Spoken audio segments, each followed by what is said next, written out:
Hey, what's up, everybody? My name is Dr. Boyce Watkins, and I want to ask you guys about something that I saw in the media, and I've seen a lot of reaction. A lot of people are really outraged, actually, over some of what they've been seeing in terms of the imagery of black men.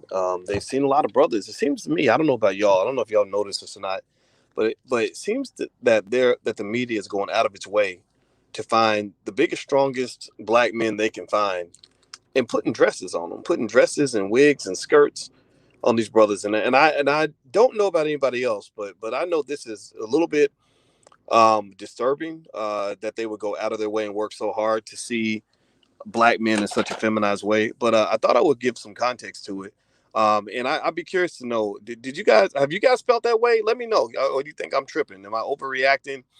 John C. Taylor says, dude, tripping. I don't know if that means I'm tripping or somebody else is tripping, but let me see. Peter Slaughter, I see you saying that it's propaganda.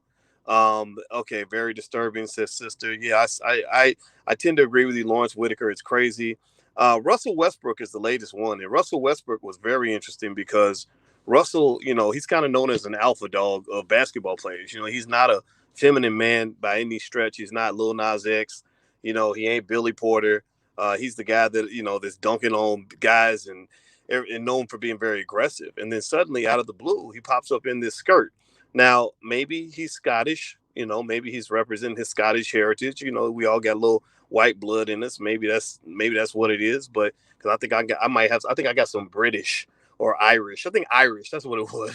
But you ain't gonna see me out here, with a bagpipe and wearing green and using my leprechaun voice. I don't celebrate St. Patrick's Day, even though I got the Irish blood, because we all had the grandmas who were raped by the slave masters and all this other nonsense, right? But I don't identify as Irish. I choose to embrace my Nigerian heritage, a little bit more than that, a lot more actually. So maybe he's Scottish, but I'll tell you what.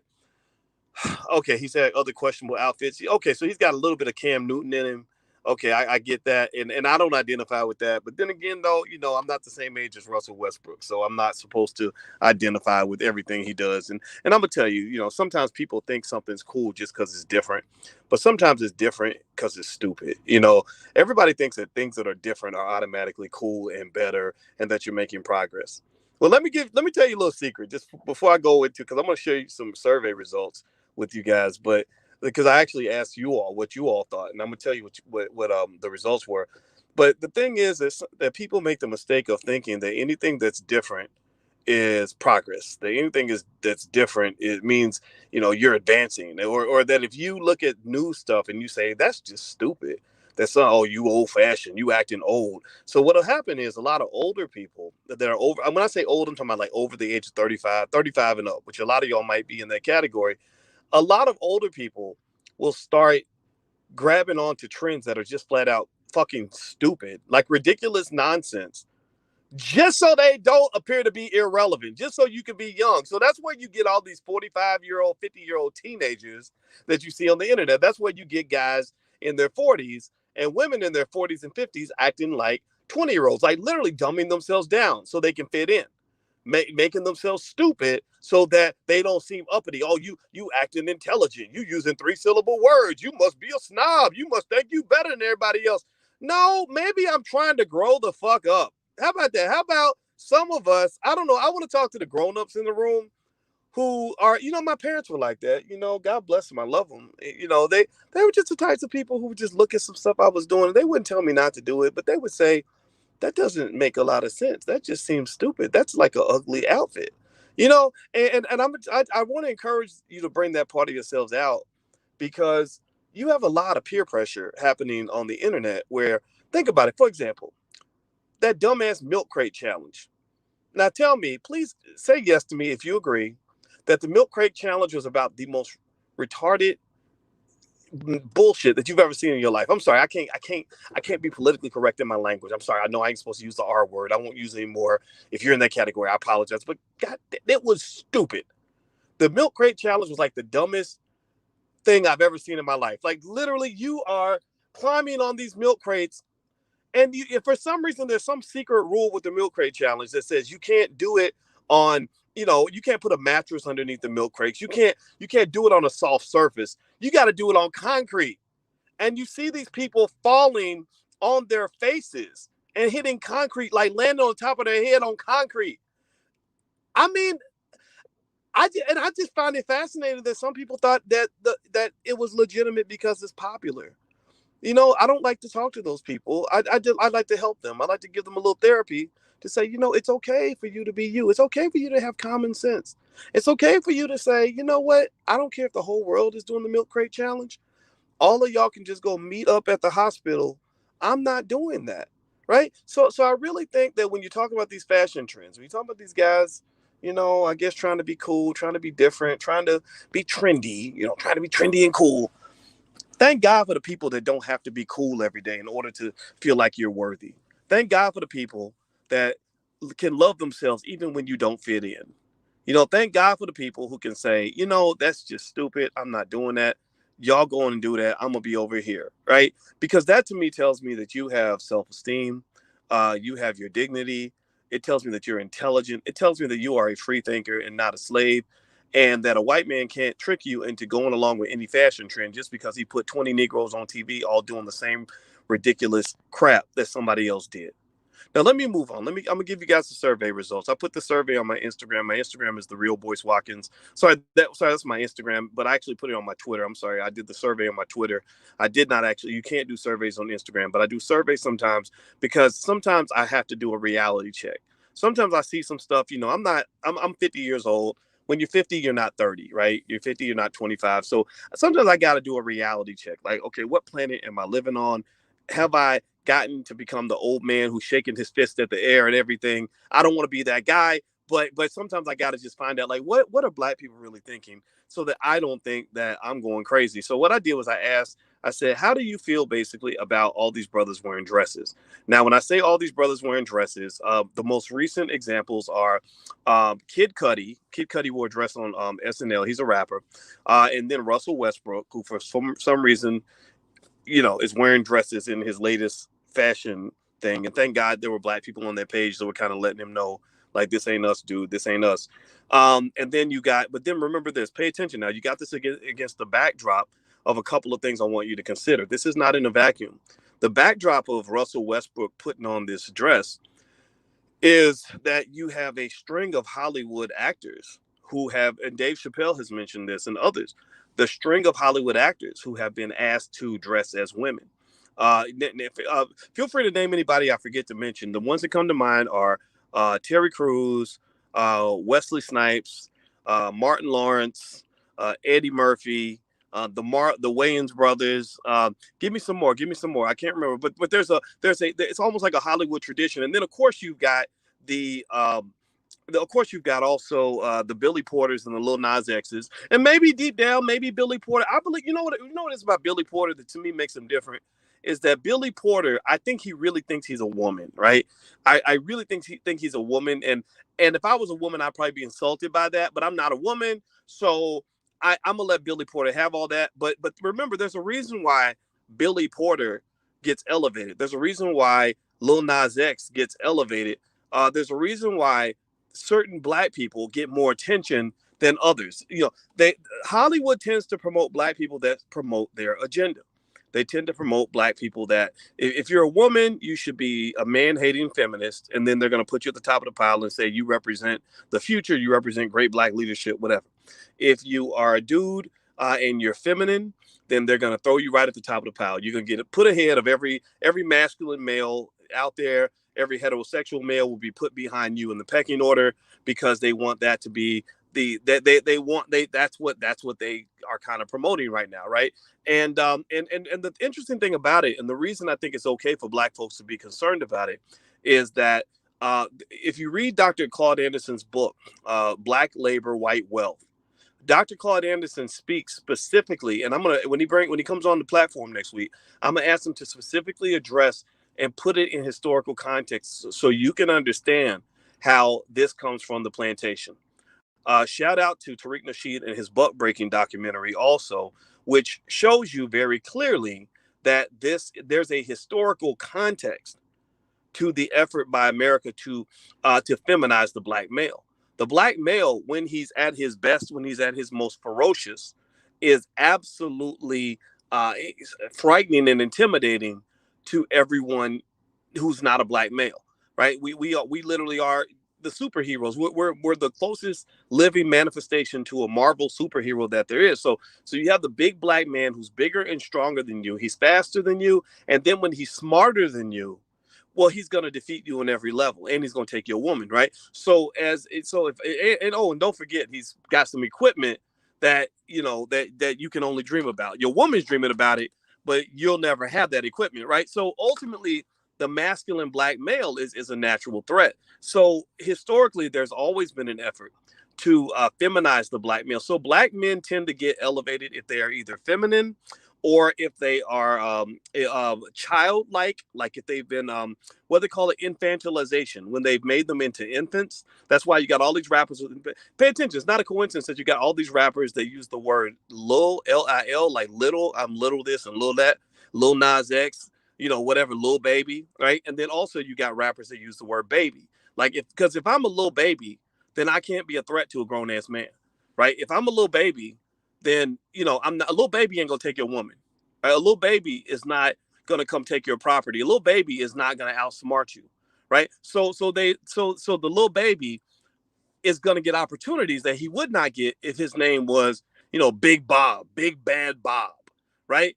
Big Bad Bob is gonna come in and take everything. He's gonna put his balls on the table and humiliate you in front of your woman and take all your property and take over everything you got going because he's smarter and stronger than you. But little baby is an infant, right? Infants don't have infants are not a threat. So ultimately, a lot of this, when I see this feminization of the black male, or this where they go out of their way to present images of black men wearing skirts, or black men wearing wigs, or black men wearing bras, like Terry Crews had a bra on with his big muscles and a big bra on. It was kind of crazy. That to me fits in with the whole other part of the narrative, which is we want you to be, if you're a big black man, you make us more comfortable. If you are either a little girl, a little boy, or another group of black men that they love to elevate are those who are ignorant or self-destructive. The more ignorant and self-destructive you are, like the more you call black people the N-word so they don't have to do it, the more you talk about killing other black people so they don't have to do it, the more you get black folks hooked on drugs and alcohol so that the black men don't know what the hell's going on and you can lock them up and throw them all in prison, the more you're going to get promoted, the more you're going to get elevated. So if you want to be, just a little tip. See, some of y'all rappers are doing it wrong. Some of y'all rappers ain't blowing up because you're doing it wrong. You're trying to get white folks to give you their money. You're doing it wrong. See, you out here trying to promote a positive message. You out here trying to rebuild the black family. You out here trying to encourage black people to be healthy. You out here trying to encourage black people to, to take care of their women and raise their kids right. No, what you need to do is you need to rename yourself, right? First, you got to name yourself. You got to be like little infant, little tiny infant. Like first you got to be a little infant. And then, so I'm going to be a rapper, little tiny infant, LTA, LTI. And then what you're going to do, lit, little infant tiny. That would be good. Lit. I'm lit because I'm little infant tiny. And then you got to put on a dress. If you put on a dress and a wig, then you're going to get more attention that way. And then you have to be incredibly ignorant as you can be, right? If you can spell, then you're going to get disqualified. So you can't spell no words with more than 3 letters. Like cat and dog is okay. But if you start getting into like ventriloquist or whatever, or xylophone, then they're gonna cut your record deal, man. So do not let them know that you can read. Do not let them know that you can write. And then when any black woman comes in a 50-mile radius, her name needs to be that hoe over there. Don't call her no queen. Don't be respected no black women. Oh, and don't talk about anything that's going to involve black men actually elevating themselves and not killing each other, right? If you see another black male, you must immediately respond with homicide. Like if you say, and then you brag about it. You talk about, I killed 18 dudes last week and I'm gonna kill 18 more in front of their mamas so that their kids don't have a daddy. Then they will give you every record deal on the block. You will be a multi-millionaire and you're gonna be right on top of everything. And then black people will start thinking you're a black leader because white people put you on TV. That is the formula, people. That is, see, y'all don't get it. See, y'all losing this white supremacy game because y'all don't know how to be proper white supremacists. Seriously, all this B1 stuff and being intelligent. I mean, what is that? Like, what the intelligence is for white people? Why are you acting white? Seriously, why are you acting white? For real. Anyway, Let me keep going. Let me go back here. Let me read the survey results. Hit the thumbs up button. Please hit the thumbs up, share, subscribe button. Lord knows we need some black media. So please hit the thumbs up, share, subscribe button. I'm going to go to my Twitter. My Twitter is Dr. Boyce Watkins 1. It's on the screen. So I did a survey and I asked a basic question. I said, a lot of prominent black men are wearing dresses in public. And I asked the open-ended question. I said, how do you feel about that? And there was 4 categories. I love it, like it, but don't love it, dislike it, but don't hate it, or I highly dislike it, which would be I hate it, but I didn't want to use the word hate because we're not here to be accused of hate crimes. Because you know how it is. Whenever you speak up about them putting all our brothers in dresses, you know what they call you. Oh, that's a hate crime. You're a homophobe. No. It's just me saying like, yo, man, look, every brother can't be out here wearing a goddamn dress. You can't defend the community if all your men are trying to wear dresses and high heels and trying to compete with their woman to have a better perm than their woman. Like, you can't build a community off of that. You can't. Doesn't mean that you're not going to have some situations where people are going to, like you're going to have your Billy Porters, right? And I think we should love them too. But my God, do we really want every little boy to grow up and want to be Billy Porter? Like, really? Like, seriously, that doesn't even logically make sense.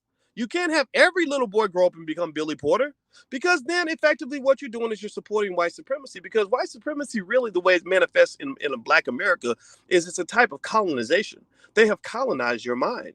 They have colonized your people. They've colonized you economically. And the best way to control a colony is to make sure that any aggression that comes from the individuals that you are controlling, it must be squashed. Any rebellion must be squashed, no differently from the way they went to Afghanistan and said, we're going to squash the Taliban, right? But the Taliban came back, as you know, on the 20th anniversary of 9/11. They propped up their flag and said, you can kiss our whole entire ass, right? So the 20 years, a couple $1 trillion totally wasted trying to go conquer a country that refused to be conquered. Shout out to Afghanistan. I'm not judging one way or the other, but I do think it's very interesting because pay attention though, Black people, because what they do in other countries is exactly what they do to you. The only difference is that they didn't succeed in the Middle East because people in the Middle East have certain values that they will hold on to no matter what.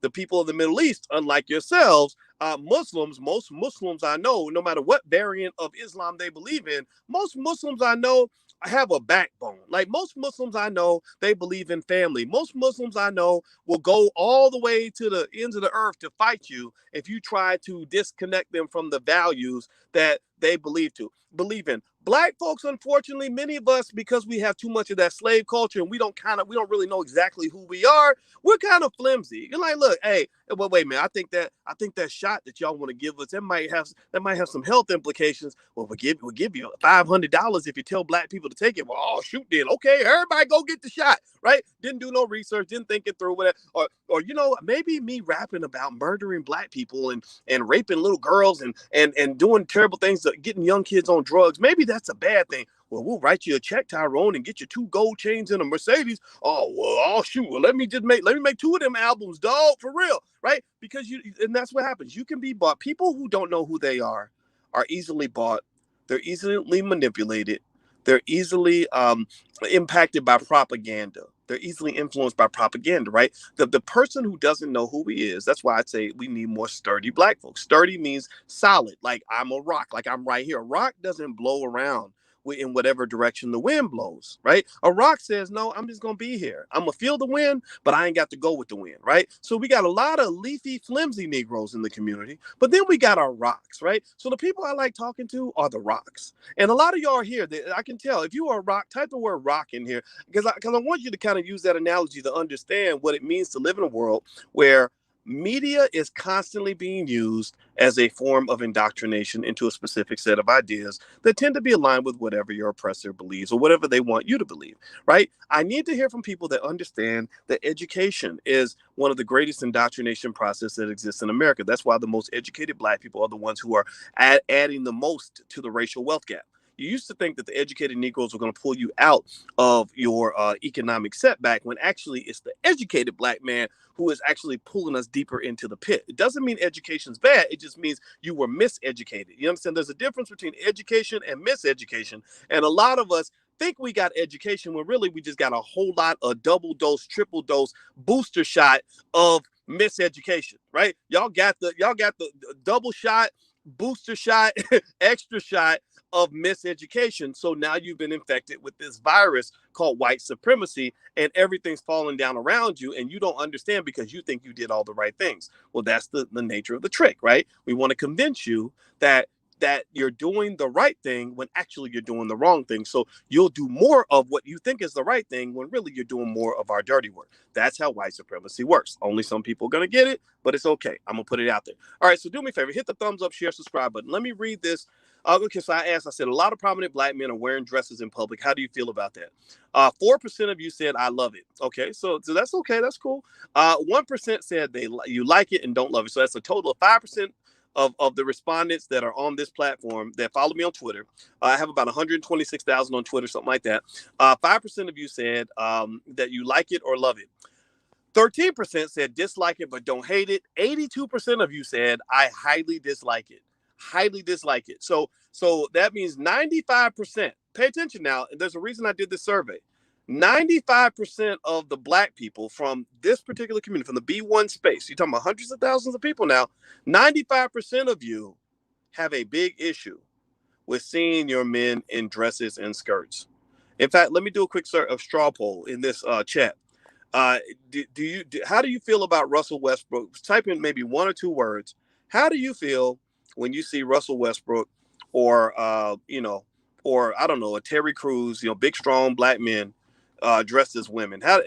Because why do you care? Why is it your business, right? If they want to wear a dress, why should you care? But how does that make you feel? Does that bother you? Do you think it's okay? Do you think it's their business and it's not a big deal? Or do you think that it's part of an agenda? And I'm gonna tell you, okay, I see your comments. I see Angela T and Bandy Kane and Vernon Nugent. Okay, you said you don't like it. Yeah, and I'm gonna tell you the reason that it's a problem, the reason I think you're right to be concerned, in my view, this is just my opinion. Now, this isn't everybody's thought. Is that you can't think about a celebrity doing something publicly and acting like that's the same as what they do privately.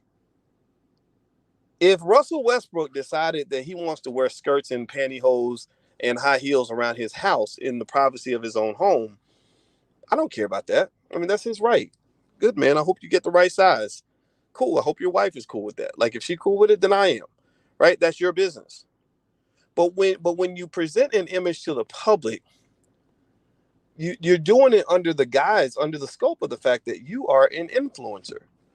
The reason they're paying you to do this is because you influence people, right? Which means that you are a symbol. Now, let me explain this to you. Let me break something down for y'all right quick. Y'all know my wife is a full professor of social work. She's not a regular professor. And when you get a PhD, there's hierarchies to this. There's the PhD. There's the assistant professor, which a lot of PhDs can't even get university jobs, right? At research schools, right? So there's the assistant professor, then there's the tenured professor. Remember, Nicole Hannah-Jones was mad at North Carolina because they wouldn't give her tenure, right? And then after you get tenure, a small percentage of tenure professors become full professors. So to become a full professor, you got to be one of the best in your field, okay? So my wife is a full professor. She's not an assistant. She's not tenured. She's a full professor of social work and an expert on the subconscious mind. So I sat there and I listened to my wife. I watched her, do a 20-hour lecture series that she was listening to on how the subconscious mind works. And I said, hey, babe, I'm about to talk online, with some black folks about, how hip hop music and the images we see affect us. I said, what are the things that affect the subconscious mind the most? She said, the subconscious mind is most impacted by three things. And I said, what are that? She said, trauma, which black people have a lot of trauma. She said, repetition. If you listen to hip hop music, there's a lot of repetition. Kill that nigga, shoot that hoe, right? Just like repetitive stuff. In your favorite song, you play it in your head over and over again. Papa Molly, I'm sweating. Papa Molly, I'm sweating, right? Or Molly Percocet. So repetition. And then the third part, pay attention now. This is where the Russell Westbrook situation comes into play. She said, symbolism. Symbols impact your subconscious mind. And the sneaky thing about the subconscious mind is that when it's being manipulated, you usually have no idea. See, the best way to impact the subconscious, like you think about the conscious mind as the big brother to protect the subconscious mind, which is like the little brother. Well, a lot of times they influence that little brother because the big brother isn't watching. When the big brother starts watching, he says, "Oh, back up! You're not gonna do that to me." Like if a guy is trying to seduce a woman, he a lot of times he might do it subtly. He pours her a glass of wine, starts playing some romantic music. He'll wear his best cologne, right? He'll cook her a nice dinner, and she may not even know that all this is happening, but it's just kind of happening. And it's whatever. But if something happens and she suddenly becomes aware that he's running game, that she says, "Whoa, wait, no, I didn't come over here for that," right? So the thing is that with the subconscious mind, this is why the word consciousness is so important. We talk extensively about what it means to be in the conscious community. And I know people have a lot of impressions about what that means, right? What it means to be Black and conscious. And people go out of their way to make the conscious community look crazy. They take the worst situations, the worst examples of the worst people, and then they say, "Ha ha, see, this is why I'm not part of the Black conscious community, because look at what so and so did this in the conscious community, so and so did that in the conscious community." But I don't believe any of that. I am proudly a member of the conscious community because here's the thing. To be Black in America and to make any form of progress, you absolutely must be conscious.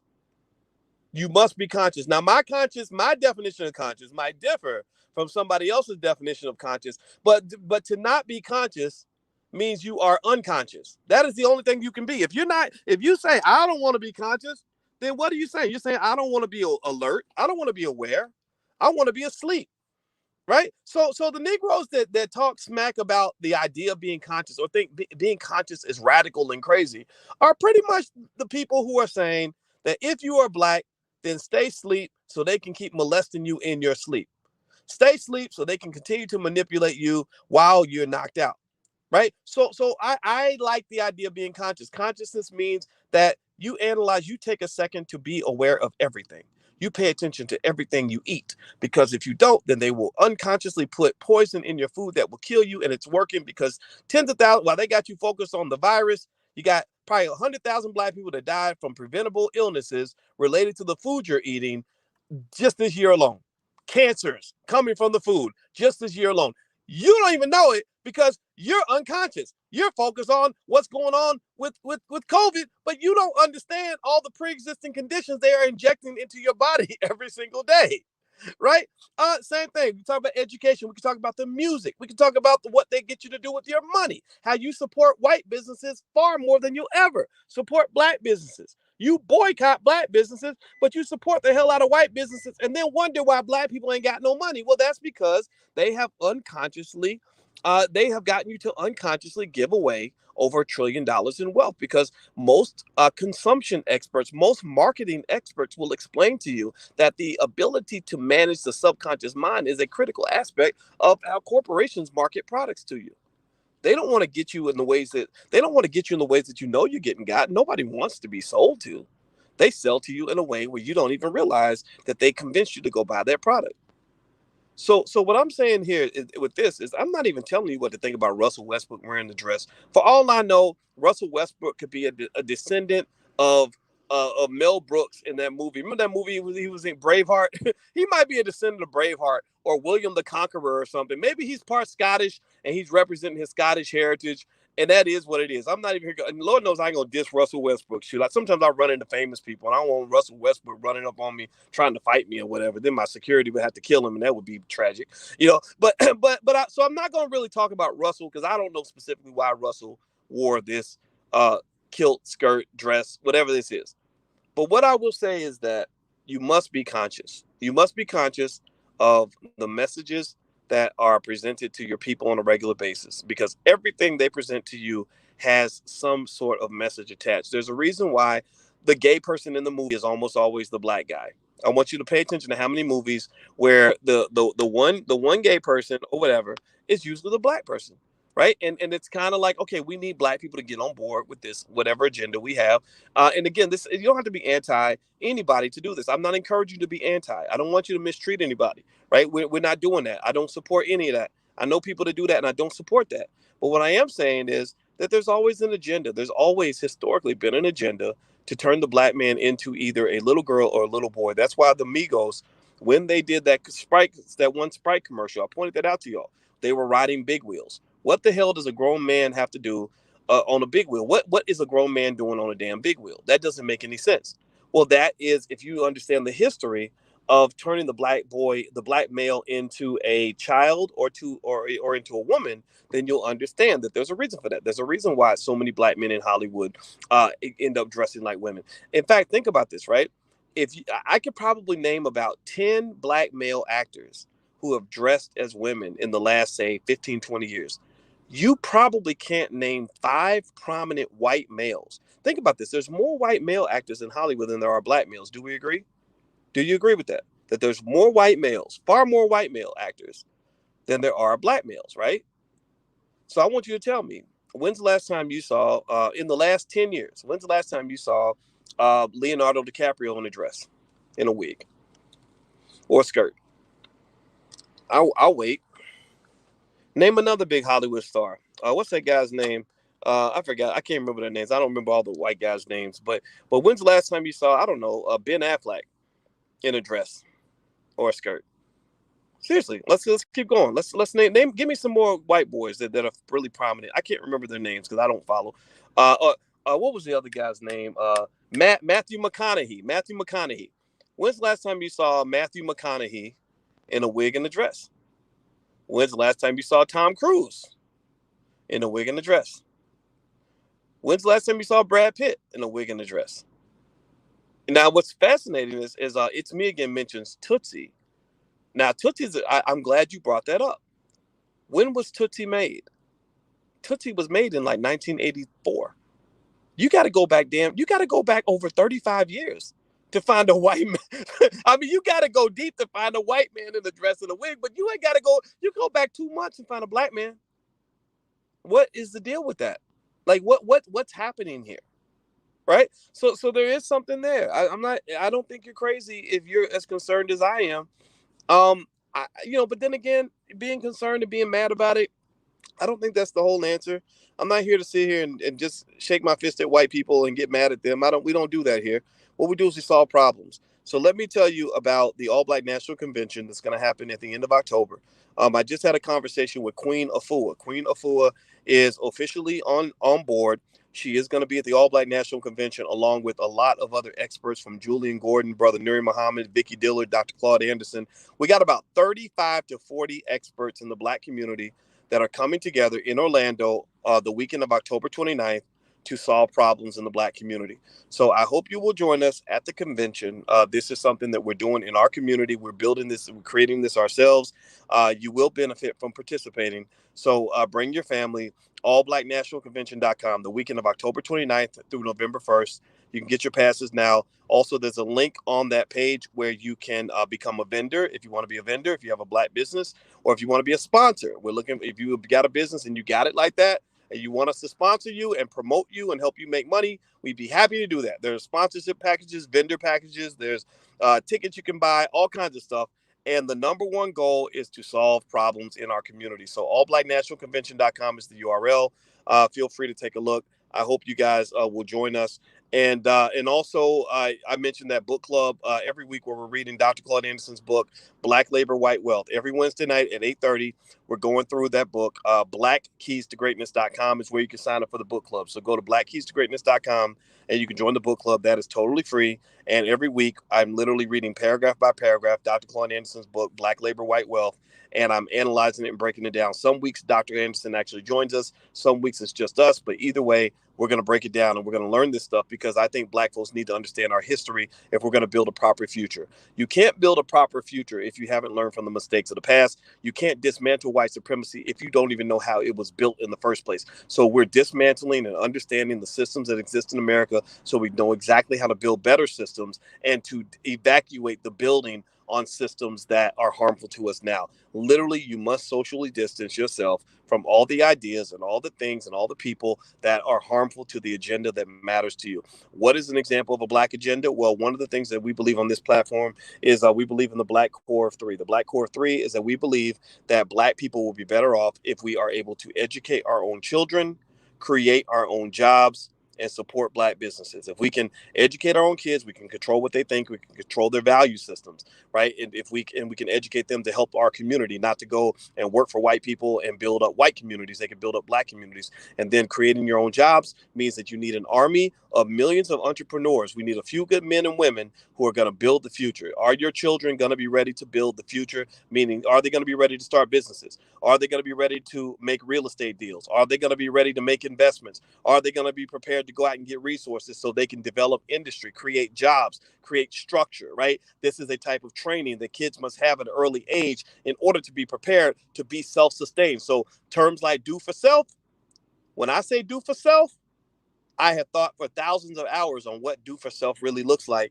and it's gotten really deep. And Queen of Fu and I talked about things like do for self, meaning growing your own food so that you're not eating the poison that they're feeding to you on a regular basis. Dr. Claud Anderson talks about the fact that the electric grid, if it goes out, that literally Black people will starve to death because you have food deserts in your community because nobody knows how to build a damn grocery store. It's gone deeper than just starting your own business and educating your own kids. It comes down to owning land. It comes down to knowing how to build. It comes down to Maj Toure coming through from Black Guns Matter. Do you know how to shoot a gun and protect yourself? So all these things are going to be discussed at the convention. So I hope that you'll join us because that's what we're all about. That's what we do. We're not just talking about it. We are going to be about it. And I hope that you'll participate in the event. It's going to be in Orlando the weekend of October 29th. The URL's on the screen. So I'm going to get out of here, guys. I got to go pick my daughter up from tutoring. She's having trouble with geometry. So we're working on that problem right now. So God bless you. In fact, actually, it's really interesting. I'm going to share this with you guys and I'm going to let you go.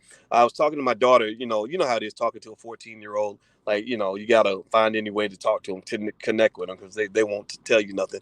And so I was talking to her about geometry and I started thinking about how math used to be my weakness. And I learned from reading Michael Jordan's book when I was 23 years old that if you have a weakness, you work and you work and you work and you work and you work on your weakness until it becomes your strength, right? That's how I overcame a lot of obstacles. Well, anyway, I was telling her about how I used to teach trigonometry, right? I got so good at math that I taught trigonometry at the University of Kentucky. And then I learned linear algebra. And then I learned higher level mathematics, which meant I was able to actually understand dimensionality and vectors and all these other advanced concepts. And what I wanted to explain to her, but I didn't say it because I didn't want to get too deep and crazy, as talking to a 14-year-old who's just going to look at you like, what are you talking about? This is stupid. But I thought about how literally when you operate on a higher vibration, they keep you on a low vibration, right? You look at a lot of rappers, unfortunately, they've been trained to operate on a low frequency. Not all of them, but many of them. All of them have the same stuff. It's all about, having money and drugs and women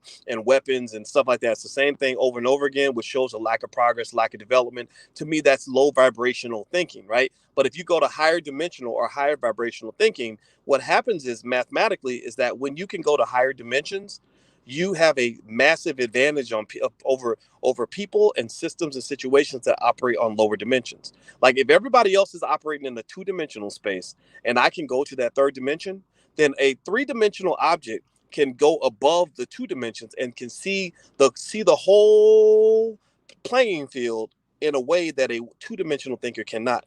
Right. This is mathematically true. So two dimensions is like a flat plane. It's like a table. Right. And if I live in two dimensions and all I can see is length and width, I'm on the table. I'm like a little bug on the table. All I can see is what's in front of me and what's beside me. But let's say I'm that bug who can go to the third dimension. The third dimension is height. Right. So I'm that bug that goes to the third dimension. Well, I now can look down and I can see where every piece is positioned on the chessboard. Do y'all follow what I'm saying? Are y'all hearing what I'm saying? I know I don't want to get too deep, but I hope y'all getting what I'm saying, right? So if you can elevate, this is what I've been challenging you to do today. This is what I'm pushing you guys to do. This is my request.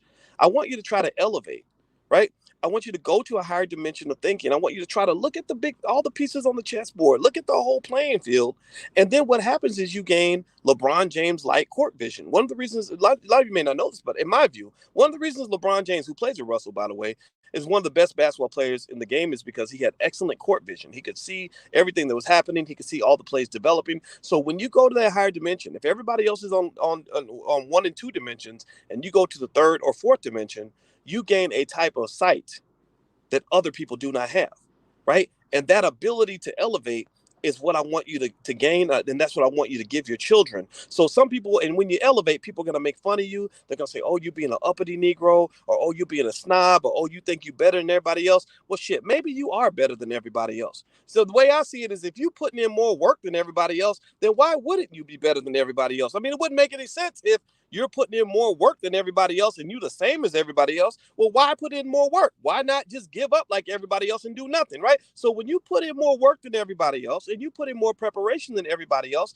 and you're thinking more deeply than everybody else, then yeah, you're going to be a little bit better at this game than everybody else is.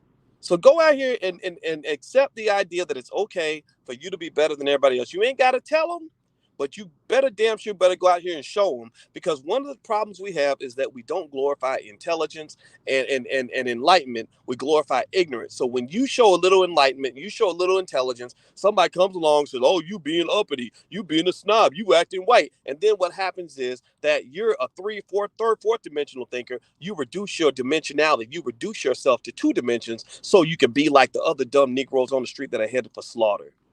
That's what you get. That's why you get what you get in the music. They are trying their best to convince young people to operate on a lower vibrational frequency, on the lower dimensional type of thinking, and that is why they walk right into the mousetrap every damn time.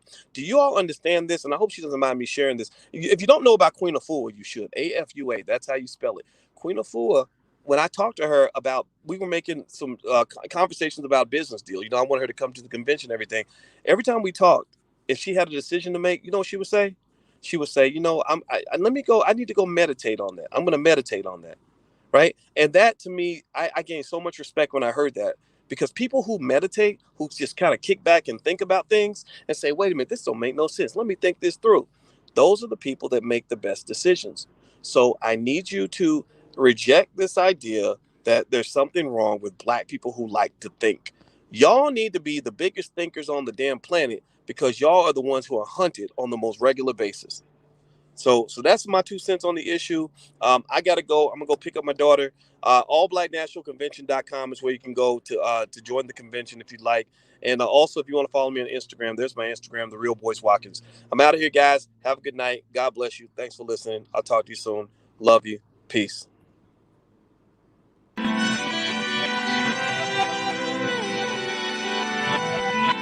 Here we are, clan the isms, cataclysm, great. Our people out here struggling, trying to make it in this state.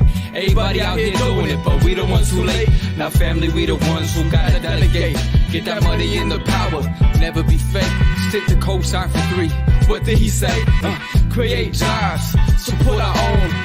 Educate the same and buy back your home. Got 3 degrees, triple 10. 3 PhDs, now we on the CNN. DBTV, let's talk about negligence. Ignorance is bliss, but we can turn it to intelligence. Believe none of what you hear, half of what you see. Let's break it down here on Dr. Boyce TV. Here we are.